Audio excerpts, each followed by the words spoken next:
Selanjutnya ada adik Ginanjar Sukmana. Setelah itu Bang Atep Jakaria. Terima kasih Bang Tola, Tobek Lala. Ustadz, tadi Ustadz cerita bahwa Rasulullah juga bergurau, tapi gurauannya itu tidak pernah berdusta, dan itu yang tidak boleh kata Rasulullah.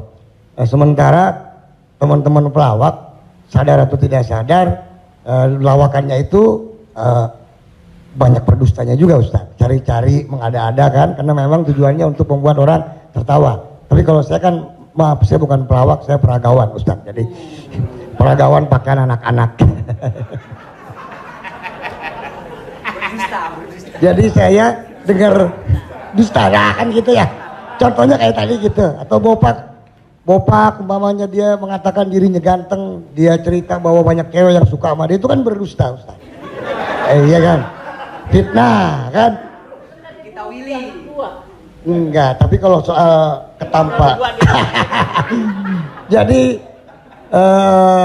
mohon dijelaskan kembali oleh Ustadz Abdul Somad batasan bagaimana di dalam melawak yang tidak boleh berdusta, sehingga kalau memang ternyata pelawak tidak boleh berdusta dalam melawakannya, mungkin saya sedang pikir-pikir dulu untuk melanjutkan profesi ini Ustaz. Saya takut masuk neraka. Terima kasih Ustaz Abdul Somad. Assalamualaikum warahmatullahi wabarakatuh. Ada saatnya kita berilustrasi, menceritakan suatu kisah. Jadi sebetulnya para penulis novel Islam pun dia sebenarnya kisah itu ada juga yang fiktif atau dicampur antara nyata. Bahkan Buya Hamka menulis kisah campuran antara tenggelamnya kapal Panderwick adalah campuran antara nyata dan fiksi. Apakah ketika orang bercerita tentang fiksi itu dia berdusta? Tidak. Jadi kita bisa bedakan itu antara orang memang betul-betul dia berdusta. Kemarin saya melakukan ini suatu, padahal cerita itu tidak ada. Beda dengan dia misalnya katakan, saya ini Ustadz seorang peragawan, tapi peragawan pakaian anak-anak. Tidak, Mas Ginanjar tidak sedang bercerita, kemarin di mall saya memperagakan pakaian anak-anak Pak Ustadz. Ketika saya pakai pakaian anak SMP, semua ketawa. Itu dusta. Tapi ketika dia katakan cerita awal tadi, semua orang tahu bahwa dia tidak sedang memperagakan pakaian anak-anak. Dia hanya sedang menunjukkan tentang dirinya. Secara sebenarnya di balik kalimat itu Mas Ginanjar sedang menjatuhkan dirinya di hadapan orang lain. Kan? Dan kita tertawa dengan dia menjatuhkan dirinya. Mohon maaf, bahwa beliau mengatakan fisik saya seperti anak-anak, dan saya andai pun menjadi peragawan hanya sesuai memperagakan pakaian anak-anak.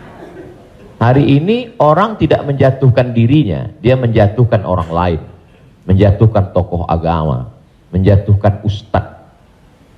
Ada suatu kesalahan dalam cara dia berpikir. Bahwa beliau menjatuhkan dirinya, dia tidak usah. Karena dia tapi dia tidak sedang berbohong. Dia hanya sedang bercerita. Insya Allah penjelasan saya itu bisa dipahami. Yang tidak bisa itu adalah ketika orang seolah-olah dia bercerita, dia kemarin saya menjadi sebuah cerita seakan-akan orang mengatakan dia nyata, padahal sebetulnya hanya bohong belaka supaya orang tertawa. Itu yang dilarang oleh Nabi Muhammad Sallallahu Alaihi Wasallam. Wallahu a'lam. Baik, Assalamualaikum warahmatullahi wabarakatuh. Nama saya Ted Jakaria Ustadz. Saya pernah ketemu Ustadz di airport waktu itu mau berangkat umroh. Yang saya ingin mohon penjelasan dari Ustadz. Sekarang ini banyak pelawak-pelawak yang ikut ceramah juga. Pelawak sekarang ini dibutuhkan di mana-mana buat ikut ceramah. Padahal kalau kita lihat pelawak itu kemampuannya sangat minim, bahkan sudah menjual dengan harga yang mahal. Mohon penjelasannya Pak Ustadz, di mana mudah seorang pelawak itu melucu atau melawak di dalam satu ceramah. Ya. Kita lihat yang namanya pelawak ini sekarang menjadi daya tarik sebelum ustadznya yang asli itu datang. Saya sendiri umpamanya berapa kali ngikut raja dangdut kemana, saya jadi bemper biasa di depan, tapi saya mengingat bahwa ilmu saya belum sampai ke situ, tapi saya memaksakan diri untuk menarik. Saya sadar bahwa ilmu saya belum seberapa untuk ke masyarakat yang penuh itu. Mohon penjelasannya Ustaz. Terima kasih. Assalamualaikum warahmatullahi wabarakatuh. Waalaikumsalam warahmatullahi wabarakatuh. Bedakan antara da'i dengan alim fatwa. Da'i dia mengajak orang ke jalan Allah. Sedangkan alim yang mengeluarkan fatwa, dia adalah orang yang berijtihad. Apakah dia berijtihad sendiri mengambil dari Quran, sunnah, ijma', qiyas, syar'u man qablana, saddu zara'i, qaulus sahabi, istihsan, istishab, urf, atau dia membaca fatwa ulama lalu dia sampaikan dengan kemampuan dia baca kitab kuning. Jadi jangan kita pukul rata. Jadi jangan nanti ketika ada di antara sahabat-sahabat dari Paski mengajak orang sholat, ngajak puasa sunat, lalu kemudian di antara kita, ngapain ente ngajak-ngajak saya sholat? Ente kan bukan ustadz. Padahal mengajak orang berbuat baik adalah kewajiban kita semua. Nahnu du'an qabla kulli syai'. Sebelum jadi apapun, tugas utama kita adalah mengajak orang berbuat baik. Kuntum khaira ummah, kalian umat yang terbaik. Kapan kita menjadi umat yang terbaik? 3. Ta'muruna bil ma'ruf, ajak orang buat baik. Wa tanhauna 'anil munkar, larang orang buat mungkar. Wa tu'minuna billah, beriman kepada Allah. Jadi kalau hanya sekedar ngajak orang sedekah, ngajak donasi buat rumah tahfiz, ngajak ngumpulin beras untuk santunan yatim fakir miskin, maka pelawak, boleh penyanyi, boleh polisi, boleh siapapun. Karena itu tugas sebagai seorang muslim, amar ma'ruf nahi mungkar. Yang tidak benar itu adalah ketika dia sudah dianggap sebagai ustadz dan ditanyakan suatu masalah dan dia terdesak, akhirnya dia bicara padahal dia tidak mengerti. La taqfu ma laisa laka bihi ilmun. Jangan kamu bicara pada sesuatu yang kamu tidak tahu. Inna sam'a, telinga, wal basar, mata, wal fuad, hati dan pikiran, kullu ulaika kana anhu mas'ula, kau akan disoal, kau akan ditanya, diminta pertanggungjawaban di hadapan Allah Subhanahu wa taala. Jadi kalau abang, mas diajak dalam acara dakwah sebagai pengantar supaya masyarakat mau mendengar, supaya ramai, hadirilah tablik akbar Ustadz Fulan bersama grup Paski untuk sebagai pengantar 5-10 menit, silakan.